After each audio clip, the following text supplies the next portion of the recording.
Hi, my name is Nicole Carrera, and I've been given the job by Tony Seeley to create this short video about the Black Men's Consortium's latest production, Kwame and the End of Summer Lockdown. It's been funded by the Black Training and Enterprise Group and Mind UK. Tonight, the performance has its premiere on the 26th of August 2021. I hope this video gives you more insight into how Black men cope with their mental health. Thanks.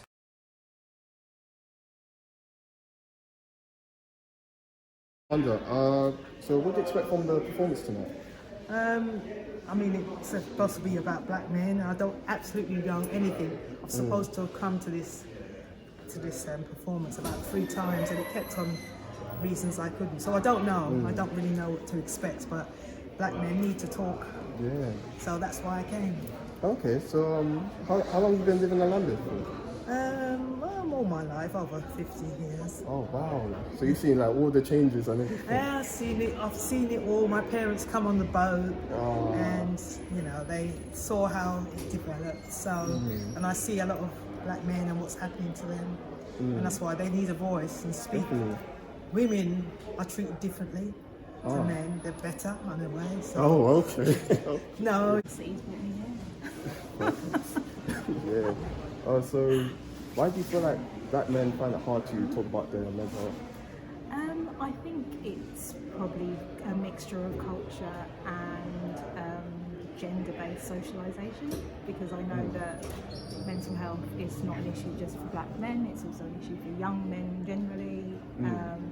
So I guess it's a mixture of the two, hyper-masculinity in black culture, all kinds of different things. So, yeah, like I said, curiosity. Okay. So what do you think so what advice would you give to someone that is like a black man that has mental health issues? I'm not a mental health expert.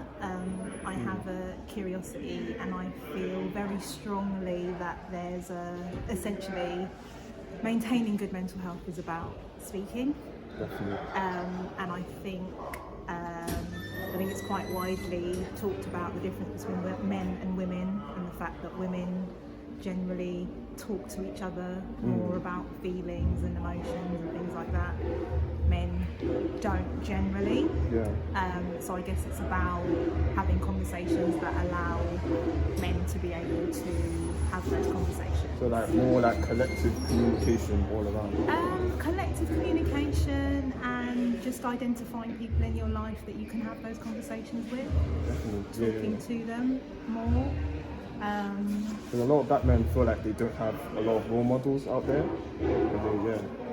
Yes. I mean, there's always going to be sort of reasons and excuses, or reasons for things, and you can make them into excuses, or you can, I guess, essentially use them as a roadmap for what you don't want to do. You know what? I'm keeping an open mind, but hoping to learn a lot more about mental health, especially in the black community as well. And what some of the changes that we can implement to put it into a more positive space. Okay, definitely. So, why do you feel like black men find it hard to talk about their mental health? No one cooked me for this answer, but it's all like cycle of life. So it's all the patriarchy. So as much as we are supposed to be on the top as men, we also are victims of it with some of those expectations, i.e. hyper-masculinity, etc., etc. So I know many young black men who, for example, were told from a young age, like, don't cry. But when you're showing anger, for example, that's seen as more positive, or not positive, but it's perceived better. So I think we're programmed to know to instantly go to some emotions more than others. Yeah, definitely. And I feel like a lot of that is due to the media, how the media put like show black men in a way. So that's understandable. That's true. So what advice would you give to someone that's really struggling with mental health? It sounds cliche, but talk. Anyone that you can have that is close to you, whether it's a parent, a friend, a colleague, talk to them. Share the problems or the challenges that you have. Yeah, and because I feel like a lot of black men do need someone to talk to, like also to have role models as well. 100%, that is also important. when you say role models, I'm not thinking like the hottest rapper or footballer. No. I'm talking more kind of local pillars of the community. So people that you say uncle, or auntie, people like that they look up to. Okay. Yeah. Thank you for your time, man. Honestly. No worries. No.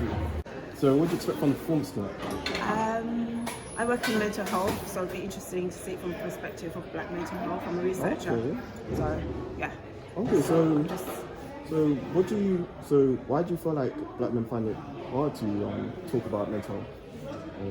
I think it's a mixture, being male and culturally. I think it depends on where they talk and how they talk.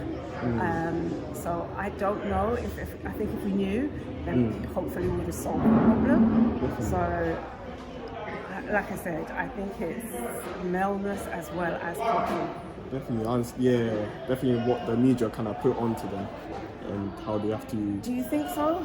I I think it's not only media, it's everybody. It's right from society, from nature, nurture, and then like I said, cultural environment as well. Definitely, I understand it. It was so insightful to be able to just listen and like pay attention to the experiences of Black men.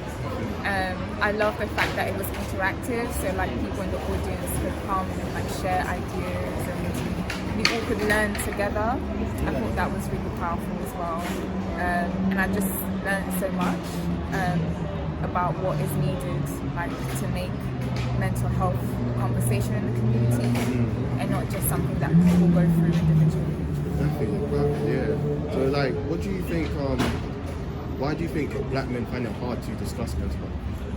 Oh gosh, this is just from my assumptions. I think one thing for black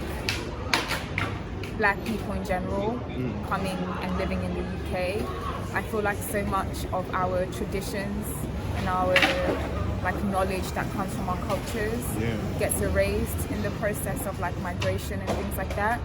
So it's like things that we may have cultivated over thousands of years to like process like trauma or process tough situations, we're kind of lost and we're still trying to figure that out. So I think that plays a part in like building resilience within like Black people in general. I think when it comes to Black men, I think a lot of the time I feel like Black men are doing a lot just to survive. Because but Black men in particular experience a lot of just oppression in general. And so when you're always in defense mode, you have to toughen up to kind of block the struggle, and that basically just freezes you up and you can't open up about things. So it's kind of like you find the wrong coping mechanisms. Yeah, coping mechanisms. And then not having the right language to communicate stuff about how you're feeling. Yes, definitely. So I think it's just a mixture of so many things, and also it's hard to sometimes for people to figure out what it means for them to be a Black man and how they want to be a Black man in their own style. And so you end up adopting like images in society that are kind of toxic and don't actually allow you to be your own person. Just some things that I've maybe observed from like the men in my life and discussions that we've had. That was an amazing answer, honestly. That the audience was able to participate with us and they felt connected to the story. It was really good. I enjoyed it. So, why do you think it's hard for Black men to discuss mental health? It's a very good question.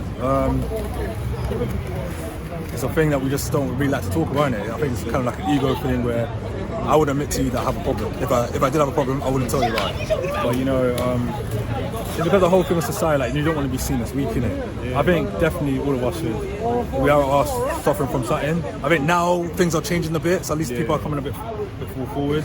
I mean, I just feel like it's fear, the judgment, all of that anxiety feeling of like saying people are judging me. But I myself think like if you've got something going on, just tell someone, Like, there's nothing wrong with saying, oh, I've got a problem with this, oh, I'm scared of this. I mean, if they want to laugh at you, then are they really your friends? Are they really your people? Yeah. Yeah, but I like to think that maybe after today's performance and you know the last 2-3 years, people have been coming a bit forward, so maybe more people will come forward after. And I feel like a lot of people could relate to this performance. They're like, oh yeah, maybe not specifically each scene, but they could be in a situation where they felt peer pressure to do something. So yeah. Definitely, no, that's perfect. Performance tonight. How did I find the performance? Well, I was interested in it for professional as well as for entertainment, and I thought it was really well done, and it's very brave. Ah, that's good. That's good. So, why do you feel like it's hard for black men to discuss mental health? Well, coming from somebody who made a film about black men and mental health in the 80s, I think nothing has changed. Well, things has changed because there are actually men talking about it now more than me guessing and trying to work out why men. I don't think it's just black men. I think men in particular need to get a little bit more emotional about their lives and themselves. And I think it's probably more difficult for black men because they're already in a disadvantaged position from the office, you know, from the base. So they're already having to cope with the day-to-day living of being demonized by gen public. So therefore, I think their task is even harder in terms of trusting, feeling comfortable, feeling confident to talk about things that are personal and painful, and exposing yourself so much. I think it's fair enough why people are reticent about talking about it, because it isn't easy to talk about yourself in any kind of vulnerable way.